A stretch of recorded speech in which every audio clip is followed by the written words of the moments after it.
Les jours saints de Dieu, étude numéro 97.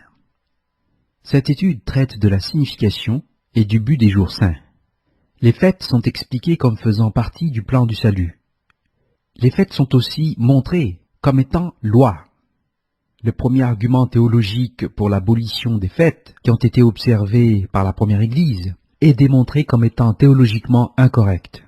La relation des fêtes avec l'Église et celle du temple et du sacrifice est aussi discutée. Les fêtes sont démontrées pour être centrales à la foi et constituent le sceau de Dieu. Introduction aux fêtes et au plan du salut. Le plan et le but de Dieu sont révélés par la structure et la séquence des fêtes, établies comme ordonnances dans la Bible. Le christianisme moderne n'adhère pas à ces fêtes et par conséquent, il est sans direction et sans compréhension concernant le plan biblique. Les églises modernes ne respectent pas les instructions que la Bible, la base de la religion judéo-chrétienne, montre comme ayant été établies dans le récit de la création, dans Genèse, et ayant été fournies par Dieu à Moïse et à ses serviteurs, les prophètes. Ces lois détaillent la conduite de la foi et dénotent expressément ces festivals. Si on assume qu'un corps religieux prétend tirer son autorité des textes bibliques ou de Christ, cela implique un dilemme philosophique sérieux dans les notions de loi, de causalité et de consistance, lorsqu'on traite de ces instructions ou lorsqu'on les change. Nous avons examiné la notion de l'abolition de la loi, entre parenthèses consultez les études, la distinction dans la loi, étude numéro 96, et le gouvernement de Dieu, étude numéro 174, et vu que c'est relié à une section spécifique de la loi. Nous avons aussi vu d'un examen des manuscrits de la mer morte que l'ensemble de lois mentionnées par Paul semble être une section spécifique de la loi traditionnelle ou orale qui avait rapport à des règles concernant la manipulation de la nourriture, le rituel de lavage et les préparatifs. Ceci était appelé les œuvres de la loi ou MMT, Miksha Mahasaha Torah. Entre parenthèses, consultez l'étude des textes des œuvres de la loi ou MMT, étude numéro 104. Les règles des pharisiens et des autres formes sectaires du judaïsme du premier siècle étaient autant variées que pénibles. Souvent, la résistance au système judaïque n'était pas religieuse, mais simplement de l'antisémitisme. Les Juifs avaient perverti les fêtes et les sabbats, et ils ont été condamnés par Christ. Nous lisons dans l'évangile de Marc, chapitre 7, versets 6 à 9, Jésus leur répondit, « Hypocrite, Ésaïe a bien prophétisé sur vous, ainsi qu'il est écrit, « Ce peuple m'honore des lèvres, mais son cœur est éloigné de moi. C'est en vain qu'il m'honore, en donnant des préceptes qui sont des commandements d'hommes. Vous abandonnez le commandement de Dieu, et vous observez la tradition des hommes. » Il leur dit encore, « Vous anéantissez fort bien le commandement de Dieu pour garder votre tradition. » Version Louis II. Ce texte a été cité d'Ésaïe, chapitre 29, verset 13. Nous lisons dans Ésaïe, chapitre 29, verset 13 à 16, le Seigneur dit, « Quand ce peuple s'approche de moi, il m'honore de la bouche et des lèvres, mais son cœur est éloigné de moi, et la crainte qu'il a de moi n'est qu'un précepte de tradition humaine. C'est pourquoi je frapperai encore ce peuple par des prodiges et des miracles. Et la sagesse de ces sages périra, et l'intelligence de ces hommes intelligents disparaîtra. Malheur à ceux qui cachent leurs desseins pour les dérober à l'Éternel, qui font leurs œuvres dans les ténèbres, et qui disent, qui nous voit, et qui nous connaît? Quelle perversité est la vôtre? Le potier doit-il être considéré comme de l'argile, pour que l'ouvrage dise de l'ouvrier, il ne m'a point fait, pour que le vase dise du potier, il n'a point d'intelligence. Version Louis II. La crainte de Dieu a été tournée en tradition qui allait à l'encontre de la loi, telle que révélée par le Dieu au prophète. Tel qu'indiqué dans l'étude, la Bible, l'étude numéro 164, les Écritures mentionnées par Christ et les apôtres étaient l'Ancien Testament, entre parenthèses, voir Matthieu, chapitre 21, verset 42, 22, verset 29, 26, verset 54, 56, Marc 12, verset 24, chapitre 14, verset 49, Luc 24, verset 27, verset 32, verset 45, l'Évangile de Jean, chapitre 5, verset 39, Acte 17, verset 2, verset 11, chapitre 18, verset 24, verset 28, Romains, chapitre 1, verset 2, etc. Toute écriture a été donnée sous l'inspiration de Dieu et est profitable pour la doctrine, la réprimande, la correction et l'instruction dans la justice, afin que l'homme de Dieu soit accompli et propre à toute bonne œuvre.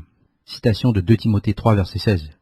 L'écriture doit être accomplie et elle ne peut pas être anéantie. Entre parenthèses, voir Marc 14, verset 21, Jean 10, verset 35.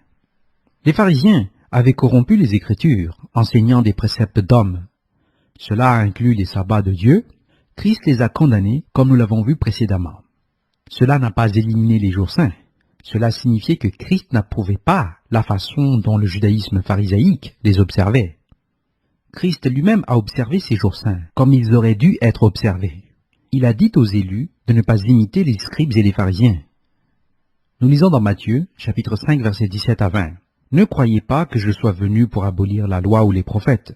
Je suis venu non pour abolir, mais pour accomplir. Car je vous le dis en vérité, tant que le ciel et la terre ne passeront point, il ne disparaîtra pas de la loi un seul iota ou un seul trait de lettre, jusqu'à ce que tout soit arrivé. Celui donc qui supprimera l'un de ces plus petits commandements et qui enseignera aux hommes à faire de même, sera appelé le plus petit dans le royaume des cieux. Mais celui qui les observera et qui enseignera à les observer, celui-là sera appelé grand dans le royaume des cieux. Car, je vous le dis, si votre justice ne surpasse pas celle des scribes et des pharisiens, vous n'entrerez point dans le royaume des cieux. » Version Louis II. Christ a parlé des pharisiens et les a condamnés. Voir Matthieu 23, versets 1 à 39. Il a observé les fêtes, comme ils l'ont tous fait. Ils étaient assis dans le siège de Moïse. Ils devaient être obéis jusqu'à ce que leur autorité soit enlevée avec la fondation de l'Église. Dans Matthieu chapitre 23, Christ a parlé à Judas et non pas à l'Église. L'autorité des pharisiens a été enlevée, mais cela n'a pas enlevé les lois de Dieu. Les lois régissant les fêtes sont données en 4 séquences dans le Pentateuque, d'Exode à Deutéronome. La première séquence est trouvée dans de multiples chapitres d'Exode. Exode chapitre 20 traite des 10 commandements, qui sont répétés dans Deutéronome chapitre 5. Exode 21 traite de la question du mariage, des ménages et de la responsabilité familiale, qui amplifie la structure des commandements dans tous les types de sociétés. Exode 22 traite de l'extension des droits de la propriété et de l'obligation sous les commandements. Exode chapitre 23 traite du faux témoignage et de l'acception des personnes et de l'extension du 10e commandement. Exode 23 verset 10 et suivant prend alors le 4e commandement et l'élargit pour montrer son application dans la structure de la société. Non seulement il a rapport à la semaine, mais il implique aussi le système du jubilé et sabbatique. Exode chapitre 12 avait traité de la Pâque, entre parenthèses comparé l'étude La loi de Dieu, étude Moreau L1, et les études qui s'y rattachent dans la série sur la loi, entre parenthèses voir les numéros de 252 à 263. Nous lisons dans Exode chapitre 23 versets 10 à 33. « Pendant 6 années, tu ensemenceras la terre, et tu en recueilleras le produit.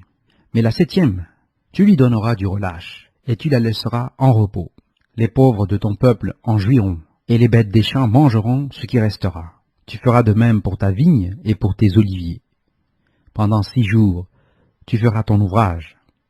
Mais le 7e jour, tu te reposeras, afin que ton bœuf et ton âne aient du repos, afin que le fils de ton esclave et l'étranger aient du relâche.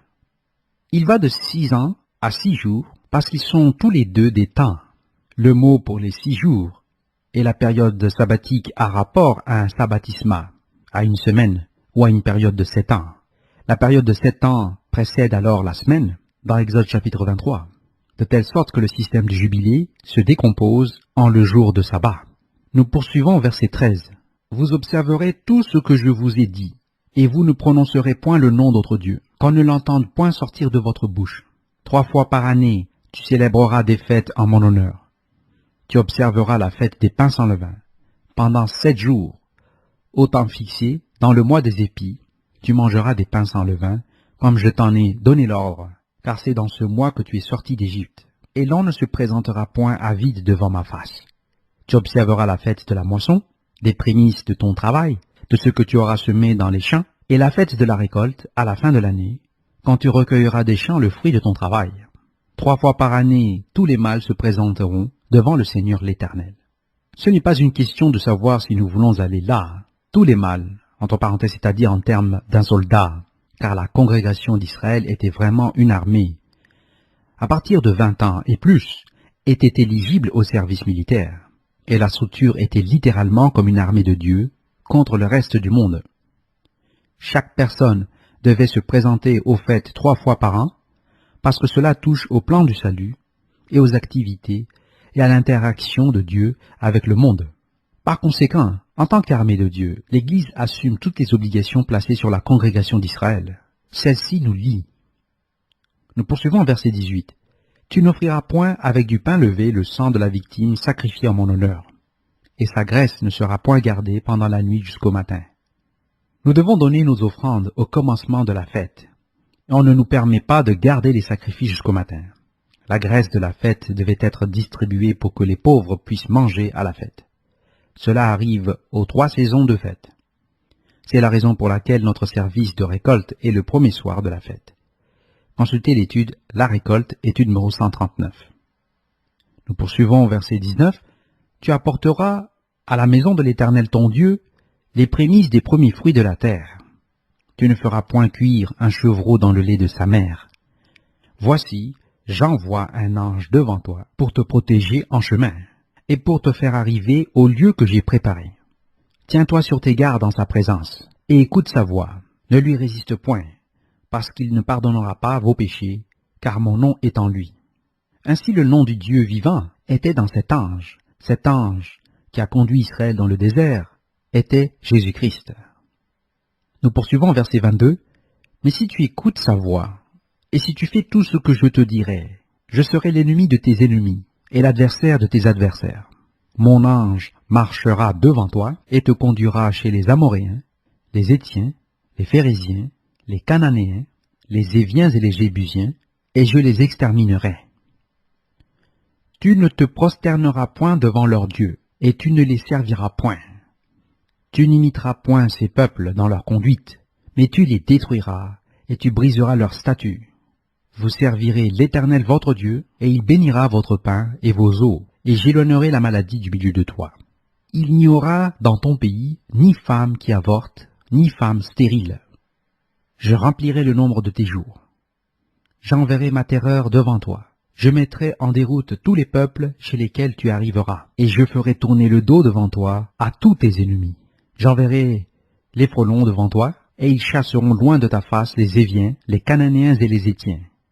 Je ne les chasserai pas en une seule année, loin de ta face, de peur que le pays ne devienne un désert, et que les bêtes des champs ne se multiplient contre toi. Je les chasserai peu à peu, loin de ta face, jusqu'à ce que tu augmentes en nombre, et que tu puisses prendre possession du pays.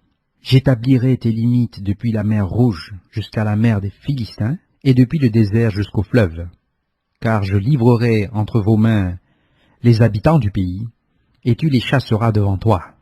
Tu ne feras point d'alliance avec eux, ni avec leurs dieux. Ils n'habiteront point dans ton pays, de peur qu'ils ne te fassent pécher contre moi. Car tu serviras leur Dieu et ce serait un piège pour toi. » Version Louis II. Dieu a envoyé son ange de l'Alliance pour amener Israël par le désert jusqu'à leur héritage. L'obéissance aux lois données faisait partie du système du salut. Le salut n'était pas obtenu par la loi, mais par la grâce. Cependant, l'obéissance à Dieu et à son système faisait partie de ce processus de salut. Entre parenthèses, consultez l'étude de la relation entre le salut par la grâce et la loi, étude numéro 82. Les commandements sont donc étendus au système de vie. Les jours saints ou les sabbats observés par la nation doivent provenir de la loi de Dieu. Les sabbats et les 3 périodes de fête sont inscrits dans la Bible. Suivre un système de jours saints autre que celui établi par la Bible est équivalent à de l'idolâtrie. C'est sérieux à ce point-là. Si nous n'observons pas le jour des expiations et les fêtes, et si nous travaillons ces jours-là, nous suivons le Dieu de ce monde. Nous ne sommes rien de moins que des adorateurs d'un Dieu étranger, si nous n'observons pas ces fêtes, comme nous le serions si nous sacrifions à un autre Dieu lors de ces fêtes. Les brebis de Christ obéissent à sa voix et le suivent. Nous lisons dans l'évangile de Jean, chapitre 10, versets 27 à 30. « Mes brebis entendent ma voix, je les connais, et elles me suivent.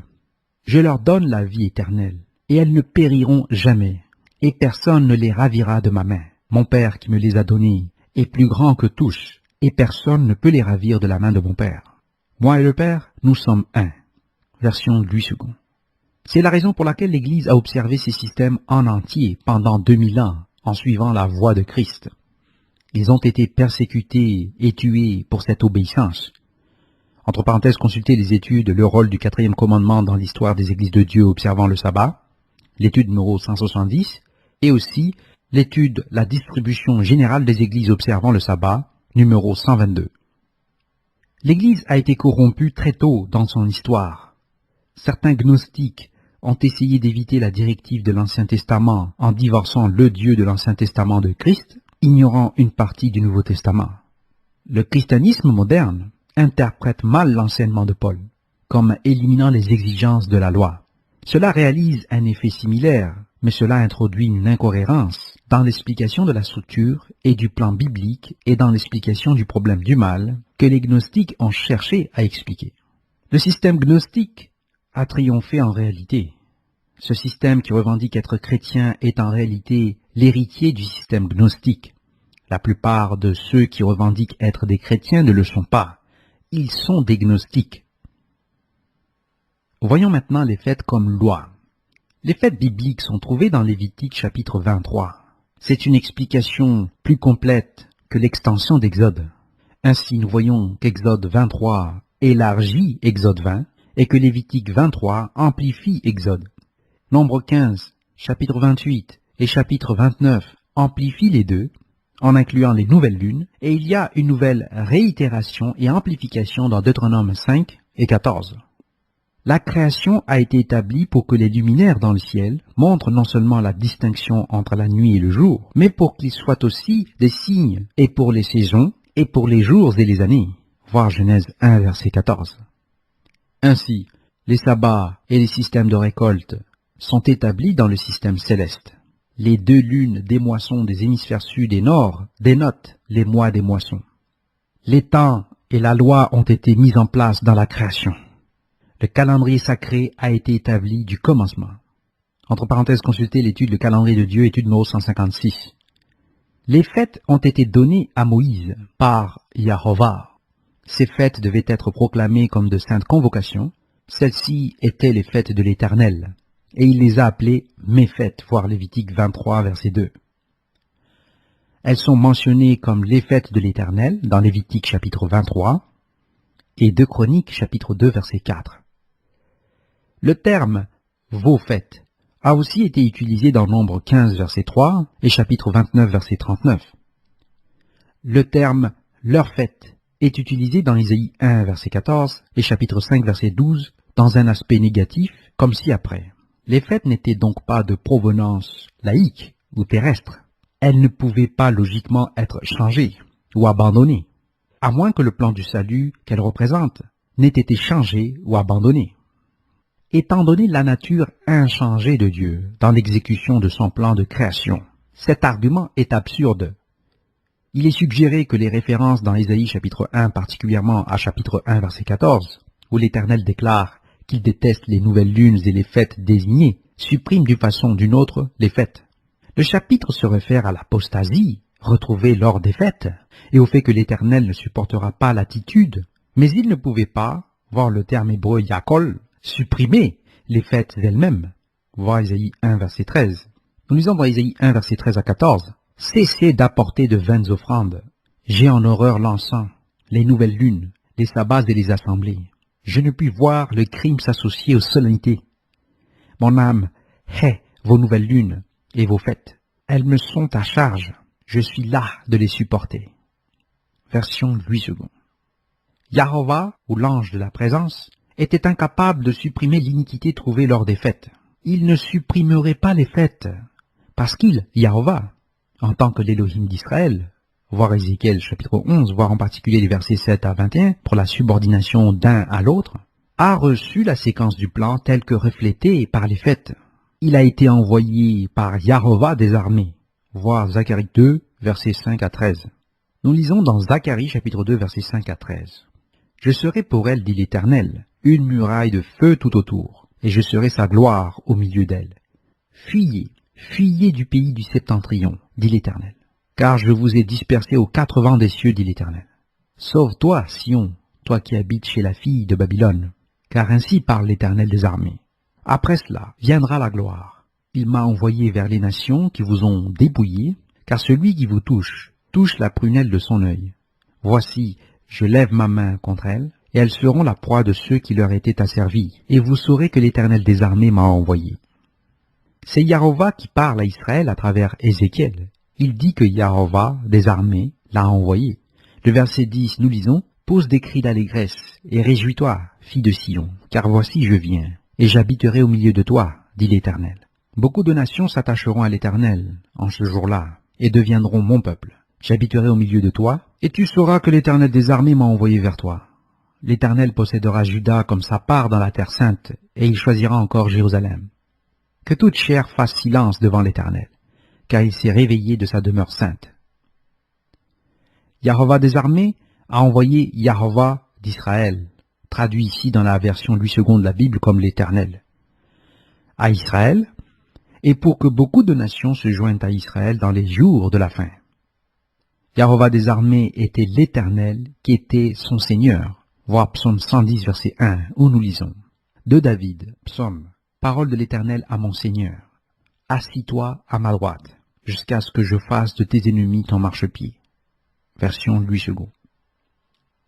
Il était son Elohim. Voir Michée 5, verset 2 à 4. Nous lisons dans Michée, chapitre 5, verset 2 à 4. Et toi, Bethléem Ephrata, petite entre les milliers de Juda, de toi sortira pour moi celui qui dominera sur Israël, et dont l'origine remonte aux temps anciens, au jour de l'éternité. C'est pourquoi il les livrera jusqu'au temps où enfantera celle qui doit enfanter, et le reste de ses frères reviendra auprès des enfants d'Israël. Il se présentera, et il gouvernera avec la force de l'Éternel, avec la majesté du nom de l'Éternel son Dieu. Et ils auront une demeure assurée, car il sera glorifié jusqu'aux extrémités de la terre. Version Louis II. Il était l'Élohim qu'il avait oint comme Elohim. Voir Psaume 45, versets 6 à 7, cité de nouveau dans Hébreux 1, versets 8 à 9, comme se référant spécifiquement à Christ. Nous lisons dans Hébreux, chapitre 1, versets 7 à 9. De plus, il dit des anges. Celui qui fait de ses anges des vents, et de ses serviteurs une flamme de feu. Mais il a dit au Fils, ton trône, ô Dieu, est éternel. Le sceptre de ton règne est un sceptre d'équité. Tu as aimé la justice, et tu as haï l'iniquité. C'est pourquoi, ô Dieu, ton Dieu t'a oint d'une huile de joie au-dessus de tes égaux. Version Louis II. Ainsi, les jours saints sont des ordres directs à l'humanité, donnés par Jésus-Christ de Dieu le Père, qui est son Dieu. Il ne peut donc y avoir aucun pouvoir pour changer ces fêtes, ou la loi. Le pouvoir de Christ a rapport au pouvoir d'observer la loi en l'Esprit Saint, et de là, par la grâce. Christ a observé tous les sabbats, les nouvelles lunes et les fêtes. L'Église apostolique a aussi observé les sabbats, les nouvelles lunes et les fêtes, voir Colossiens 2, verset 16, comme l'Église l'a fait depuis plus de 2000 ans. Consultez les études qui ont été citées auparavant. Dans le millénium, les nations observeront ces sabbats, ces nouvelles lunes et ces fêtes aussi. Voir Ésaïe 66, verset 23, Zacharie 14, verset 16 à 19. Le Messie était en réalité la partie primaire et essentielle de la récolte de Dieu, telle qu'illustrée par la Pâque et l'offrande de la gerbe agitée, mais il avait une préexistence, en tant que l'Élohim d'Israël, subalterne à son Élohim, qui était Eloha. C'était dans cette capacité qu'il a donné la loi à Moïse, et qu'il lui a parlé face à face. Moïse n'a pas parlé avec Dieu, entre parenthèses le Père comme Eloha, Allah, ou en grec Théon, car Jean dit clairement qu'aucun homme n'a vu le Dieu, en grec ton Théon, à aucun moment, voir Jean 1, 18. C'était cet Elohim qui était appelé l'ange de la présence, ou l'ange du grand conseil, voir Ésaïe 9, verset 6 dans la version 70 de la Bible. Les fêtes sont donc données par Dieu à Christ, qui maintient et met en application ses structures à l'intérieur de ses élus, et, ultimement, dans toutes les nations pour la structure millénaire. Christ est le même hier, aujourd'hui et demain, nous dit Hébreux 13, verset 8. Dieu est immuable, nous dit Malachie chapitre 3, verset 6, Jacques 1, verset 17. Donc, aucun d'eux ne change.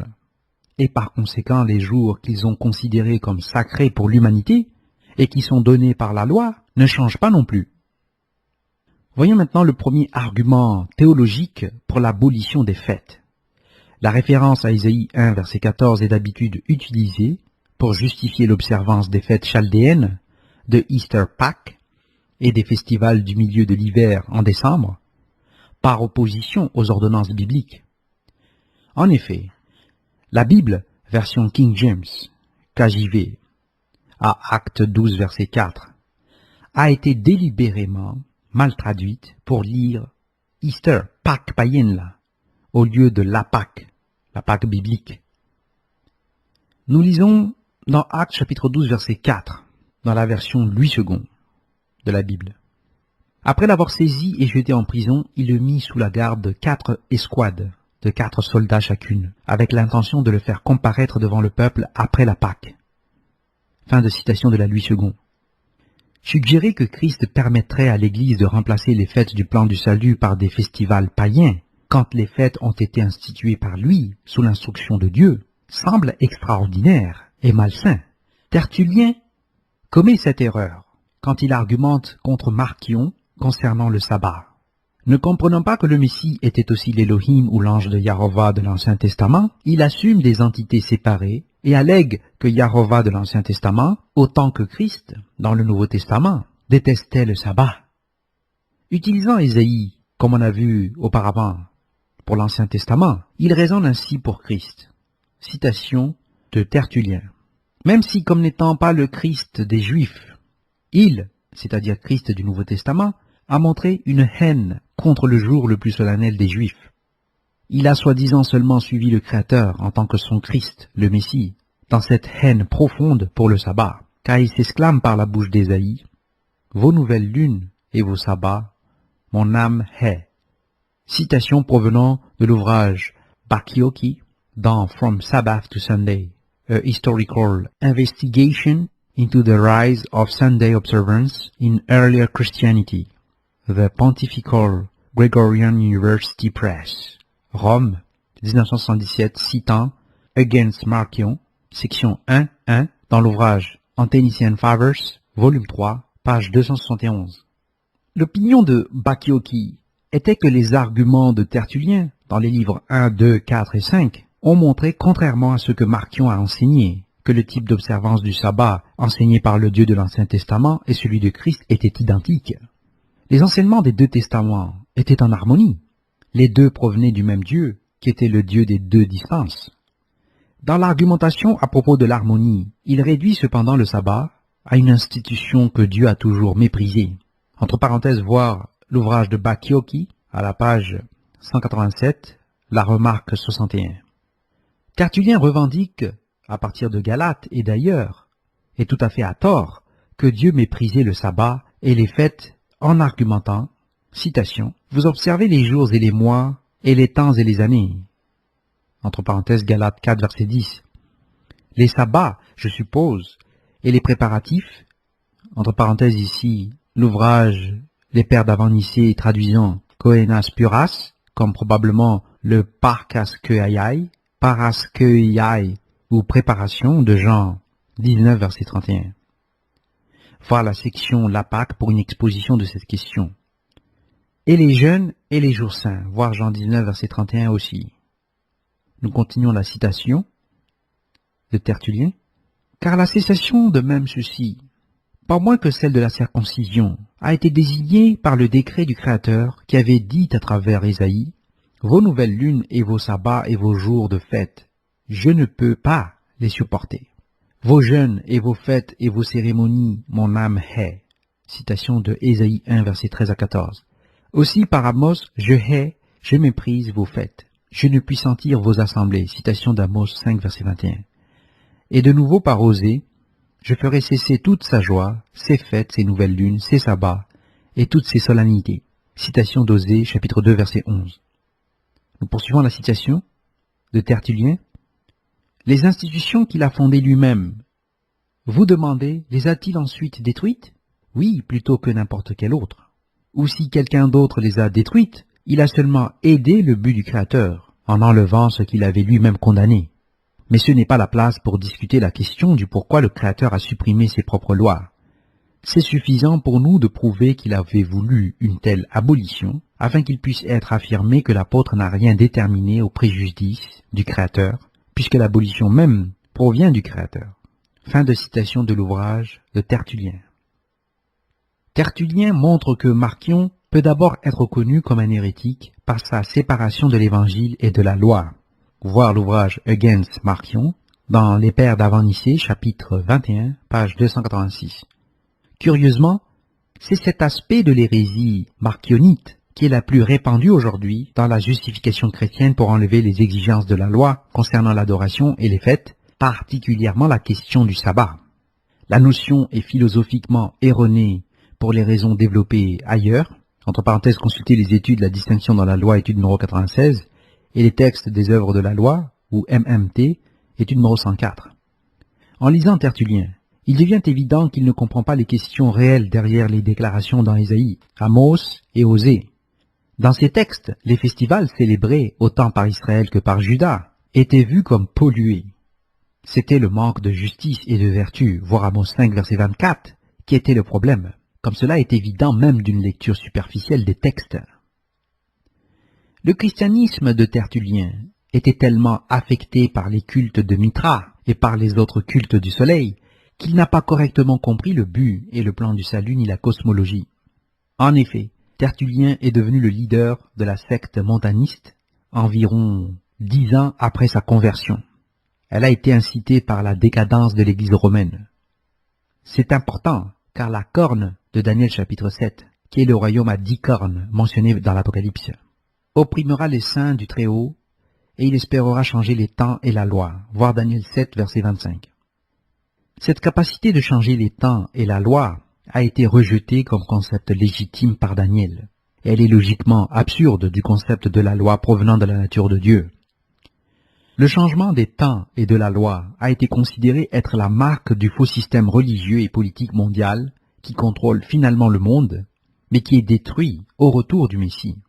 En traitant du problème entier de la loi, on doit se rappeler que le mot final est que le péché est la transgression de la loi, voir 1 Jean 3, verset 4, et que cette relation est au cœur du problème du mal. Cette structure entière visait à éliminer la loi des Hébreux et la loi du Dieu des Hébreux pour qu'ils puissent établir Christ comme un Dieu séparé, avec un système séparé, et le romaniser. Ils voulaient faire un Dieu romain de Jésus-Christ, et c'est ce qu'ils ont fait.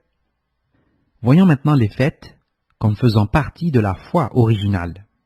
Les fêtes, du sabbat hebdomadaire aux fêtes des moissons et le jour des expiations, ont une signification spécifique quant à la séquence et à la signification des activités de l'Éternel en traitant avec l'humanité. Il est aussi absurde de suggérer que Dieu abrogerait les fêtes, qu'il est de suggérer qu'il abrogerait la rédemption de l'humanité. Il s'ensuivrait que l'agneau de la Pâque n'avait aucune signification comme sacrifice rédempteur et que le Messie d'Aaron, attendu par la communauté du premier siècle en Israël, est sans but. Entre parenthèses, consultez l'étude de la Pâque, numéro 98, pour l'explication. L'agneau a été sacrifié à la Pâque, ou alors il n'était pas le Messie. Il y avait des sacrifices à chaque jour. Par conséquent, un agneau sacrifié le mauvais jour n'était pas l'agneau de la Pâque. Cet argument touche à la séquence du 14e jour du mois de Nissan et le moment de la crucifixion et de la résurrection, voir aussi l'étude numéro 159. Nous avons vu de l'étude de la distinction dans la loi, l'étude numéro 96, que la réforme a échoué à restaurer la foi originale, livrée aux saints une fois pour toutes, voir Jude 3, et qu'ils ont été ensuite empêchés d'établir les jours saints par décret et intervention divine. Les jours saints et les sabbats sont contestés délibérément. C'est une promesse que Dieu lui-même avait faite par les prophètes. Dieu a parlé par le prophète Amos, et il a comparé l'Israël des derniers jours à un panier de fruits d'été. Voir Amos 8, versets 1 et suivant. L'échec d'obéir à Dieu est l'élément clé. La punition d'échouer à obéir à Dieu et que les sabbats et les fêtes sont tournés en deuil. C'est suivi par une famine d'entendre la parole de Yahovah, voir Amos 8, versets 11 à 14. À cause de l'échec de comprendre la nature du seul vrai Dieu, voir Jean 17, 3, 1 Jean 5, verset 20, les gens sont punis, voir Osée 8, versets 5 à 9. Même les démons savent que Dieu est un, et ils tremblent, voir Jacques 2, verset 19. Les grandes choses de la loi de Dieu ont été écrites pour Israël, parce qu'il les considérait étrangères par leur violation du premier commandement et leur prolifération de péchés dans l'adoration, voir Osée 8, versets 11 à 12, voir dans la version interlinéaire de la Bible, Interlinear Bible. La connexion entre les fêtes et les sacrifices, notée dans Deutéronome 12, versets 8 à 14, a été abolie avec la connexion entre les sacrifices et le sabbat hebdomadaire. On ne peut pas lier le calendrier sacré et les fêtes et la loi sacrificielle sans appliquer le même concept à tous les autres aspects de la loi, incluant le sabbat. Tout le système du gouvernement de Dieu a été libéré du système sacrificiel, incluant le sabbat et les systèmes des jours saints. Quand Christ a accompli le sacrifice, il ne l'a pas éliminé, il l'a achevé une fois pour toutes. Les sacrifices ont donc été offerts, mais les jours sont toujours observés. Pendant que les sacrifices étaient faits dans le temple, il y avait 24 divisions du sacerdoce en service aux périodes des fêtes. À la maison, tout Israël était en service. Quand le sacerdoce était partagé, il y avait une division en service, et la même division parmi les gens était en service à la maison pour le sacrifice quotidien. Ils offraient des prières et le sacrifice, entre parenthèses par exemple des études bibliques, à la maison. Et c'était dans l'ancien Juda. Quand les sacrifices étaient achevés, ces gens continuaient en prière et en étude de la Bible. Cela fait partie du système sacrificiel. Seul Christ a été offert une fois pour toutes. Nous sommes toujours obligés d'offrir le sacrifice quotidien et les sacrifices du sabbat et des jours saints en prière et en étude de la Bible. Christ, en tant que l'agneau de la Pâque, a offert une fois pour toutes les sacrifices de la Pâque jusqu'à ceux du sabbat hebdomadaire, des jours saints, des festivals et des nouvelles lunes. Nous sommes tous obligés d'être en service. La Pâque elle-même a été introduite avant que la loi soit donnée au Sinaï. Le processus entier de l'introduction des élus dans le christianisme est basé sur la séquence des jours saints, directement jusqu'à la résurrection générale. Ils ne peuvent pas être supprimés avant le dernier grand jour. Chaque fête représente une partie en cours du plan de Dieu qui se déroule toujours. Elles sont toujours, par définition du système des récoltes, en train de se faire. La loi était l'ombre des choses à venir. Voir Hébreux 10, verset 1. L'ombre montre la réalité. Elle n'est pas enlevée. Cette ombre était liée spécifiquement au sacrifice, voir Hébreux 10, verset 1 à 10, et non pas aux fêtes. Les églises catholiques et protestantes comprennent toujours que les premières fêtes doivent être observées. Elles ont confondu la Pâque avec le système païen de Easter Pâques et comptent la Pentecôte incorrectement de Easter Pâques. Cependant, elles ne discutent pas leur nécessité. À cause de leur compréhension erronée de la doctrine du royaume de Dieu et de leur démenti de la restauration physique dans le millénium et de la deuxième résurrection, elles ne comprennent pas les fêtes ultérieures. La Bible dit que les souillures aux fêtes sont causées par ceux dans le corps qui s'abandonnent pour le gain à l'erreur de Balaam et qui périssent dans la rébellion de Corée. Voir Jude versets 11 à 12. Autrement dit, ils enseignent pour un salaire et ils pervertissent les fêtes et la compréhension de la loi et du témoignage. Il n'y a aucune lumière, voir Ésaïe 8 verset 20, ou aurore dans la version Louis II, en eux. Ils sont 2 fois morts et déracinés. Dépourvus de l'esprit, ces gens créent des divisions au dernier jour. Voir Jude verset 19. La rébellion de Corée est donc un processus continuel contre la parole de Dieu. Il est très important que la structure entière de l'attitude et de la conservation des fêtes soit comprise pour faire partie des élus. Nous avons une obligation, entre parenthèses, chacun d'entre nous envers Christ, dont le chef est Dieu.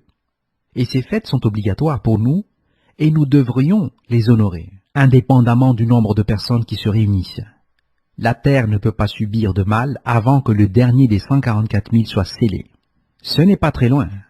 Le nombre au total des 144 000 est presque achevé, et quand il est complet ou accompli, alors la fin viendra. Le pouvoir de notre peuple sera brisé et finalement Christ viendra. Christ est capable de préserver les élus de chuter et de les faire paraître devant Dieu, notre Sauveur. Voir Jude 24, verset 25. Voir dans la version interlinéaire de la Bible, RSV de Marshall. Cependant, les divisions à l'intérieur du corps de Christ sont permises. pour qu'il puisse être rendu manifeste qui a la vérité et l'approbation de Dieu, voir 1 Corinthiens 11, verset 19. L'argument que le texte de Galates 3, verset 10 élimine les fêtes montre une ignorance de la nature pré-sinaïtique de la création et des sabbats. La restauration des fêtes, sous pénalité de famine, est une adjonction nécessaire au commencement du millénium, voir Zacharie 14, versets 16 à 19. Les sabbats et les nouvelles lunes seront aussi rétablis, entre parenthèses voir Ésaïe 66, versets 20 à 23. Les églises de Dieu, incluant Christ et l'église apostolique, entre parenthèses voir Matthieu 26, versets 17 à 20, Luc 2, versets 41 à 42, chapitre 22, verset 15, Jean 2, verset 13, verset 23, chapitre 5, verset 1, chapitre 7, verset 10, chapitre 10, verset 22, Acte 18, verset 21, chapitre 19, verset 21, chapitre 20, verset 6, verset 16, chapitre 24, verset 11, verset 17. Les églises de Dieu, incluant Christ et l'église apostolique, ont observé les fêtes pendant 2000 ans, à l'exception d'une église du 19e siècle, qui n'a pas observé les tabernacles. L'Église de l'Europe de l'Est a observé les sabbats et les nouvelles lunes au complet à partir du XVIe siècle. Les trompettes étaient traitées comme une nouvelle lune dans le recueil de cantiques de cette Église. Les éléments de l'Église observant le sabbat en Europe qui ont échoué dans l'observance des commandements de Dieu ou qui sont tombés dans l'apostasie ont ensuite perdu les fêtes. Entre parenthèses, consultez les études La distribution générale des Églises observant le sabbat, et aussi l'étude Le rôle du quatrième commandement dans l'histoire des Églises de Dieu observant le sabbat, numéro 170. Comme Christ, les autres apôtres et les presbytéries, entre parenthèses tels qu'Irénée les nomme, Paul a observé les fêtes, comme nous l'avons vu d'Actes. De plus, le jour des expiations est mentionné dans Actes chapitre 27 verset 9, en tant que le jeûne, ou du grec nesteian, qui était un point de changement dans le cycle météorologique au Moyen-Orient. Paul n'a donc pas supprimé et ne pouvait pas le faire, en effet, les fêtes de Dieu. Bien que Paul ait cherché à retourner à Jérusalem pour la fête mentionnée dans Actes chapitre 18 verset 21 et 19 verset 21, consultez la Bible version King James ou la Bible The Interlinear Bible. Le texte d'Actes 20 verset 6 montre que Paul a observé les jours des pains sans levain à Philippe, ayant été retardés. Il a ensuite cherché à être à Jérusalem pour la Pentecôte, voir Acte 20, verset 16. L'Église à Philippe observait donc clairement les fêtes. Les récits historiques des églises observant le sabbat en Europe montrent que les fêtes étaient centrales dans leur adoration. Un examen de l'Inquisition montre que les fêtes étaient utilisées comme un moyen d'identifier les hérétiques. Entre parenthèses, voir par exemple l'ouvrage de C. Roth, The Spanish Inquisition, aux pages 77 et suivants. Les fêtes sont observées encore aujourd'hui dans les églises de l'Europe de l'Est ou transcarpathienne. Les Juifs autant que les chrétiens ont observé les fêtes dans la dispersion. Voyons maintenant le temple et le sacrifice. Le temple a été choisi comme un temple de sacrifice, voir 2 Chroniques 7 verset 12, après les tabernacles et ses sacrifices quand David était à Hébron et le tabernacle était à Silo. Cependant, les fêtes n'étaient pas liées au temple. Les Juifs veulent nous faire croire que c'était le cas. Ils ont essayé de lier tout cela avec le temple. Ils ont essayé de le centraliser à cause de l'argent impliqué. C'est le même argument qui est utilisé pour nous faire envoyer toutes nos dîmes au quartier général de n'importe quelle église. Ils veulent centraliser la provision d'argent. L'Éternel a choisi Sion pour sa demeure. Voir Psaume 132, versets 13 à 14. Mais ce choix a été suspendu durant le vagabondage de l'Église dans le désert, jusqu'au retour du Messie. L'Église devait errer pendant environ 2000 ans. C'est une période de 40 jubilés. On peut voir le symbolisme par rapport au signe de Jonas, sur l'allégorie année, jour, jubilé. La dispersion de l'Église a été préfigurée par les 40 ans dans le désert, sous la colonne de feu et de nuée. Ce système était une indication spécifique que Christ indiquerait le centre de l'adoration à travers les élus. Cela a été compris par les apôtres qui ont observé les fêtes à divers endroits. La controverse de la Pâque païenne Easter, a été débattue entre des éléments de l'Église qui n'avaient aucun rapport avec Jérusalem. Et en fait, le temple avait été détruit pendant un siècle quand la controverse a atteint son apogée. Entre parenthèses, consultez l'étude Les disputes quartodécimanes, étude numéro 277. L'argument n'a jamais été centré autour de l'existence du sacrifice du temple. Le sacrifice n'a jamais été considéré comme étant le facteur décisif. Les fêtes ne sont pas liées au temple. Elles ont précédé le temple et lui ont succédé. Seul le sacrifice est central au temple. Cependant, le sacrifice a aussi été offert ailleurs, autant pendant la période du temple que quand le temple était détruit, pendant la captivité babylonienne. Entre parenthèses, consultez l'étude Le calendrier de Dieu, étude numéro 156. Comparez aussi l'ouvrage de Scheurer, History of the Jewish People in the Age of Jesus Christ, volume 2, aux pages 292 à 313. Les 24 divisions du peuple étaient sur le tableau de service avec les sacrificateurs et restaient à la maison pour la prière quotidienne et l'étude de la Bible, pendant que leurs délégués étaient inscrits et envoyés à Jérusalem. Voir le même ouvrage, à la page 293. Le temple à Éléphantine a assumé les devoirs du sacrifice, jusqu'à ce que le temple ait été reconstruit durant le règne de Darius II. Le temple à Éléphantine a ensuite été détruit par une attaque. Consultez l'ouvrage The Ancient Near East de Pritchard, volume 1, aux pages 278 à 282. Les lettres araméennes dans Pritchard, traduites par Gisberg, montrent les récits de la directive pour la Pâque à l'Empire, mentionnés dans Esdras. Entre parenthèses, consultez l'étude Le signe de Jonas et l'histoire de la reconstruction du temple, l'étude numéro 13. Les contributions pour la restauration du temple sont mentionnées comme le sont les circonstances de la destruction du temple à Éléphantine dans la 14e année de Darius II. Les gouverneurs de Juda avaient aussi le contrôle sur la politique des sacrificateurs à Éléphantine. Les textes montrent que le sacrifice n'a jamais cessé pendant le temps de la destruction de Jérusalem et du temple, et qu'il a été restauré à Jérusalem pendant la reconstruction du temple là. Le sacrifice a cessé avec la Nouvelle Alliance et la dernière destruction du temple à Jérusalem en l'année 70 de l'ère courante. Mais les fêtes ont continué dans la dispersion. Le sacerdoce du temple à Jérusalem a essayé de réduire l'efficacité des sacrifices à Léantopolis, voir l'ouvrage de Scheurer aux pages 146 à 147. Au temps d'Antiochus V Épator, c'est-à-dire vers 164 à 162 avant l'ère courante, le sacrificateur Onias IV, le fils du souverain sacrificateur Onias III, est allé en Égypte et s'est attiré les bonnes grâces de Ptolémée VI Philométor et de son épouse Cléopâtre. Ils lui ont donné un temple ruiné à Léantopolis dans le nomos de Héliopolis. Entre parenthèses donc, pas dans le nomos de Léantopolis comme tel, mais dans un autre secteur, qui avait auparavant été un lieu saint de la Gria Boubastis. C'était approximativement 24 miles, 40 km, au nord de Memphis, dans le delta. Il a été construit sur le modèle du temple à Jérusalem, mais il était plus petit. Entre parenthèses, consultez Joséphus, The Wars of the Jews, livre 7, chapitre 10, section 3, aux pages 426 à 432. Comparez aussi l'ouvrage de Scheurer, page 146. L'adoration formelle au temple juif a été établie là à partir de l'année 160 avant l'ère courante. Ce temple a été construit conformément à la directive de Dieu à Ésaïe, voir Ésaïe 19, verset 19. Dieu a établi ce temple dans un but pour montrer que son fils serait en Égypte et qu'il appellerait son fils hors d'Égypte.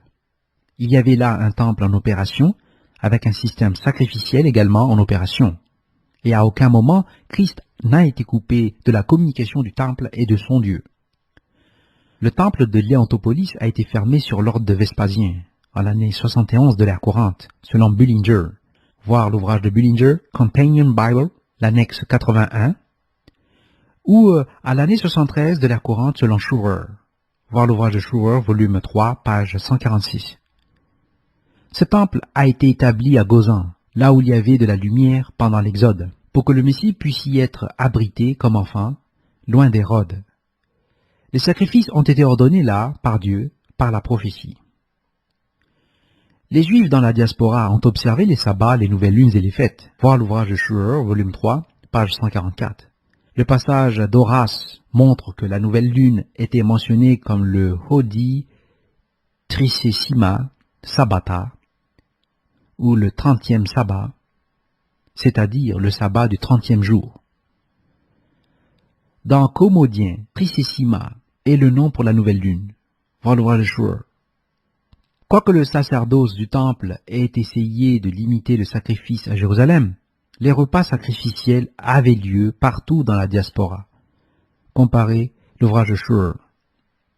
Les sectes ont observé les fêtes d'une façon semblable, mais il y avait des différences. Les Sadducéens observaient la gerbagité le premier jour de la semaine de la fête, c'est-à-dire le dimanche, et ils célébraient la Pentecôte 50 jours plus tard le dimanche. Cela a aussi été fait dans l'Église. Les Esséniens observaient la gerbagité le dernier jour de la fête, qui était déterminée selon le calendrier solaire et limitée à une Pâque du mercredi, gerbagité du mardi. Entre parenthèses, consultez les études, l'offrande de la gerbagité, l'étude 106b, la Pâque, l'étude numéro 98, le calendrier de Dieu, l'étude numéro 156, et le conte de l'Homère jusqu'à la Pentecôte, l'étude numéro 173. L'Église a observé les fêtes sous la persécution pendant 2000 ans. Voyons maintenant l'issue centrale de la foi. Les élus sont jugés par leur connaissance du seul vrai Dieu.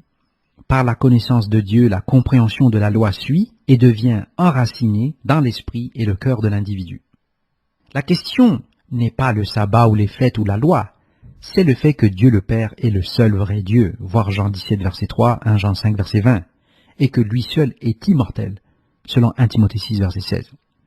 On peut observer le sabbat et être néanmoins un hérétique. Si nous ne nous accrochons pas à cette vérité, nous serons enlevés des élus et soumis à une forte illusion et à la croyance au mensonge, voir 2 Thessaloniciens 2 verset 11. La Bible interlinéaire de Marshall traduit ce verset comme une opération de l'erreur pour qu'ils croient au mensonge. Ils ne peuvent plus céder, ils sont simplement enlevés des élus et leur compréhension est enlevée. Ils ne peuvent pas comprendre même s'ils voulaient voir l'erreur. Toute la compréhension des élus est basée sur leur relation avec le seul vrai Dieu et sur leur connaissance de Dieu et de son Fils Jésus-Christ.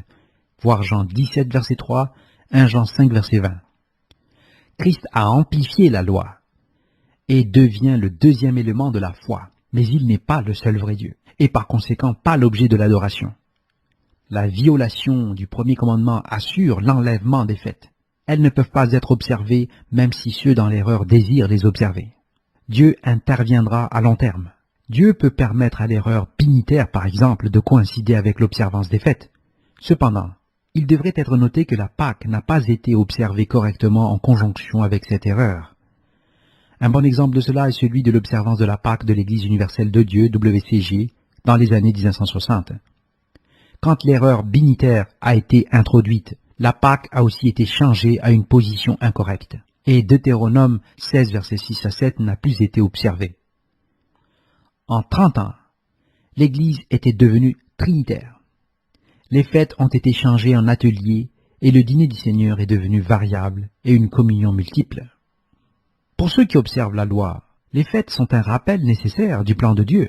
De plus, la restauration obligatoire de Christ, sous son système, montre que les fêtes sont requises et qu'elles sont en effet une bénédiction pour ses disciples. Cependant, pour être un disciple de Jésus-Christ, il faut obéir au commandement de Dieu. L'émulation de Jésus-Christ entraîne de vivre comme il a vécu. Quand il a observé les expiations, cela symbolisait ce qu'il ferait à son retour en tant que le roi Messie. Cela arrivera bientôt. La planète sera réconciliée avec Dieu par Christ. Les fêtes démontrent ce processus. Voyons maintenant les fêtes en tant que sceau de Dieu. Les fêtes sont traitées en séquence. Le sabbat hebdomadaire est une exigence primaire selon la loi pour la personne qui a été baptisée et qui a reçu l'Esprit Saint pour porter la marque du salut qui est appelée le sceau de Dieu.